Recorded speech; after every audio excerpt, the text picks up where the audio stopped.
Good morning, Har Har Mahadev. સ્વાગત છે મારા નવા બ્લોગમાં. તો ગાઈ જુઓ, અત્યારે વઘારવા જઈ રહીશું મમરા, પછી નાહવાનું હ, નાહીને પછી કચરા પોતું કરવાનું હ, જમવાનું બનાવવાનું છે, બહુ બધું કામ છે. તો બ્લોગમાં બન્યા રહેજો આજનો દિવસ જોવા માટે. તો ઘડિયાળમાં 10 વાગવા આવ્યા, વાગી જ ગયા, 5 મિનિટ બાકી. તો આ ચાલ જુઓ, કચરા વાળો હ બધાથી. અને બીટુ પેલી બેઠી બેઠી શું કરે? બીટુ બિસ્કિટ ખાય, એના માટે મમરા વઘારું, એ ચા પીતી નહીં.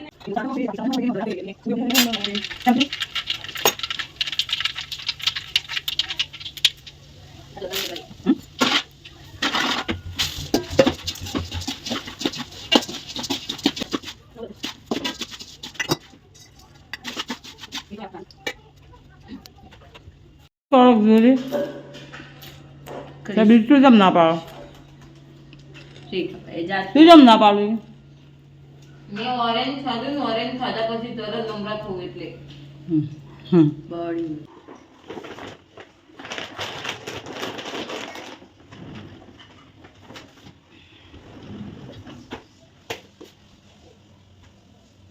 અમે ધૂળેટી રમીને આવ્યા હતા, તો એટલા બધા કલરવાળા કપડાં, વ્હાઈટ કપડાં બહુ હતા નહીં.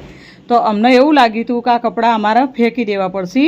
તો અમે ફેંકી દેવાના ઈરાદામાં જ હતા, પણ કીધું સવારથી કપડાં સાંજ સુધીમાં એ સર્ફ એક્સલ પાવડરમાં પહેલાં અમે પલાળી દીધા ડોલમાં, બરાબર. અને પછી અમે કપડાં ધોયા વોશિંગ મશીનમાં, અમે હાથ પણ લગાવ્યો નહીં, બરાબર. તો બીટુ તમને બતાવે, એ આવું લખેલું હો, કલર્સ. હા, કલર્સ લખેલું, બરાબર ને.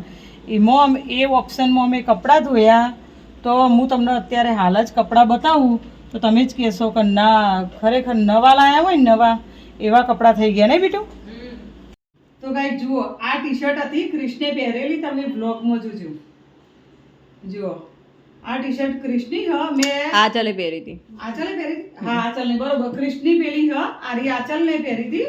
આ આચલની ટી શર્ટ તમને કોઈ જગ્યાએથી ડાઘ કશું લાગે, ખાલી એક સર્ફ એક્સલમાં પલાળી હતું. અને કલર્સ વાળું જે ઓપ્શન હોય ને, એમાં આ ધોઈ મેં રાતે છેલ્લો ફેરો મેં નતું કીધું કે છેલ્લો ફેરો બાકી હતો ધોવાનો. હા, જય શ્રી કૃષ્ણ. છેલ્લો ફેરો ધોવાનો બાકી હતો ને, એમાં અમે છેલ્લા ફેરામાં કલર વાળા કપડા નાખ્યા હતા. એટલે હું નથી કહેતી કે 3 ભાગ થવાના.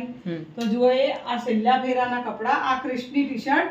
તમે જે ધૂળેટી વાળો બ્લોગ રહ્યો ને, એ તમે જોજો. એમાં આ કપડા ક્રિશને પહેરેલા કેટલા ગંદા થયા હતા ને બીજું. એ પછી જો એક આ શોર્ટી, આ જીન્સની શોર્ટી હતી, તો આ પણ એટલી ગંદી થઈ હતી ને. પણ જુઓ, બિલકુલ કોઈ જગ્યાએથી લાગે.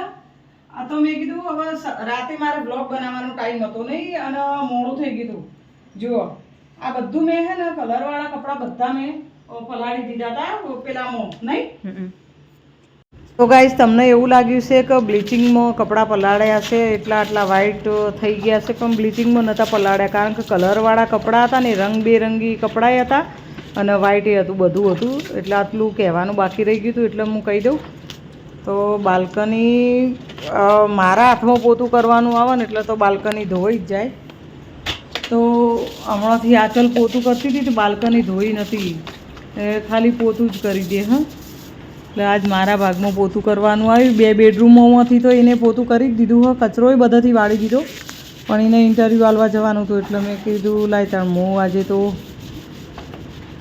પોતું કરું. એટલે મેં કીધું બાલ્કની ધોઈ કાઢું, કારણ કે હવે બેસીએ ને મને હે ને અમુક ટાઈમે મસ્ત ઠંડો ઠંડો પવન આવતો હોય, સાંજનો ટાઈમ હોય કે કોઈ સવારનો ટાઈમ હોય, તો એ ટાઈમે હું બેસવું હોય, કારણ ટાઈસું આવે થોડી વાર તો બેસીએ હોય, મજા આવે, થોડી ઠંડક સારી રહે. હા, એટલે હોય બાલ્કનીમાં બેસવાની મજા આવે. એટલે હોય કારણ બેસવું હોય તો પગ પગ બગડ્યું ના ને, એટલા માટે બ્રશ મારી, કપડો ધોવાનો બ્રશ લીધો હો, અને બ્રશ મારી અને બસ ચોખ્ખી ગેલેરી સાફ, પેલી બાલ્કની સાફ કરી દીધી.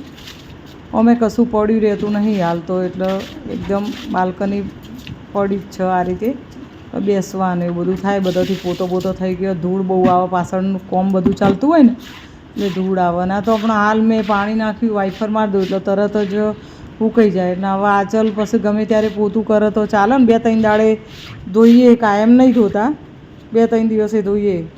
અને પોણી જાળીમાં થઈને જતું રહે એટલું સારું હોય કે સિસ્ટમ કરીએ કે જાળીઓ બનાવી તે જાળીઓમાં પાણી જતું રહે.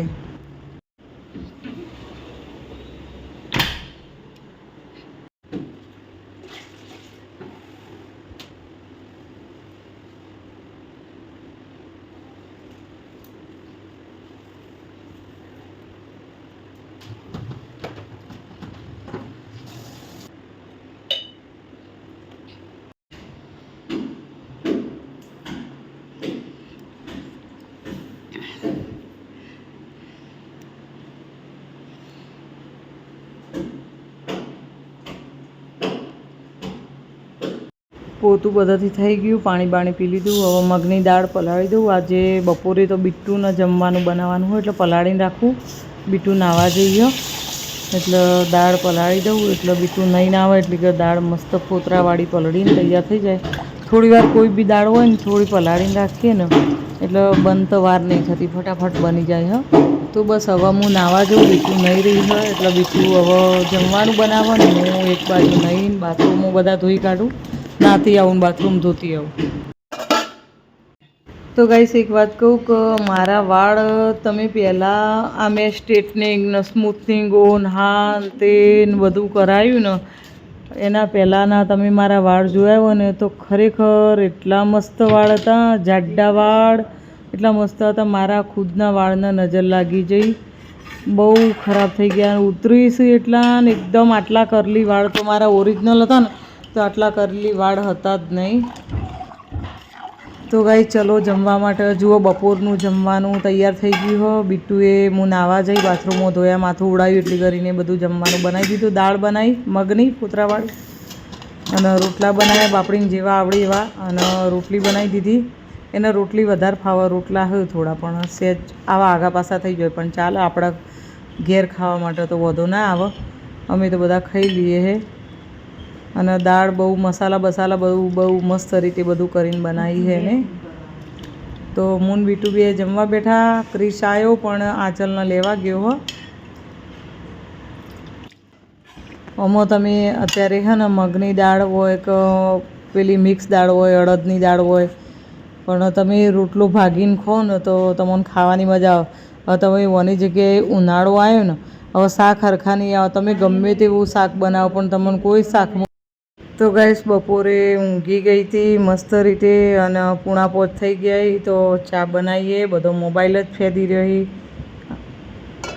મેં ઉઠીને જોયું તો મારા મનમાં એવો વિચાર આવ્યો કે બધા ઊંઘી ગયા હશે, પણ મેં તો જોયું તો બધાય મોબાઈલ જ ફેરતા હતા. તો મારા એકલીના ઘરમાં એવું હોય કે તમારા ઘરમાં એવું હોય તો અત્યારે હું પણ વિડીયો જ બનાવું છું એટલે મારા હાથમાં મોબાઈલ, બધાના હાથમાં મોબાઈલ. તો ગાઈસ તમે વિડીયો જોઈ રહ્યા હો એટલે તમારા હાથમાં મોબાઈલ જ હશે. તો ચલો કોઈ વાંધો નહીં, આપણે બધા એક જ જેવા છીએ. તમે જોયું તમને એવું લાગતું હશે કે આ લોકો ચા પીવી, પણ આમાં કેવું હું તમને કહું કે અમે એકલા દૂધની જ ચા બનાવીએ છીએ. પાણી વેડીને ચા નહીં બનાવતું. આમાં 3 જણની ચા બનાવવાની હોય બરાબર, તો એકલું દૂધ જ છે. આમાં કોઈ જગ્યાએ પાણી લાગ્યું, તમે દૂધ પીવો કે ચા પીવો કોઈ ફરક ના પડે. અને તમે જોજો હર કોઈ વખતે હું છોકરોને જ્યારે ચા આપું ને તો એ ચામાં ચા અને દૂધ બે ભેગું કરીને આલું એટલે કોઈ તકલીફ થાય નહીં. તો જોજો તમે જુઓ હું દૂધ કેટલું એટલું નાખું. મારા આ મેં સ્ટીલનો કટોરો લીધો ને એમાં હું ખાલી ચા જ નાખું અને પેલામાં બેમાં દૂધ નાખી દઉં. મારે જલ્દી મને એમ થાય જમ બનાવીને ફટાફટ મારે સ્ટીલની સગડી લાવી દેવી પડશે. આ સગડી ખુદને મને જોવી એ ગમતી નહીં, પણ હવે ના ચાલે વાપરું હું.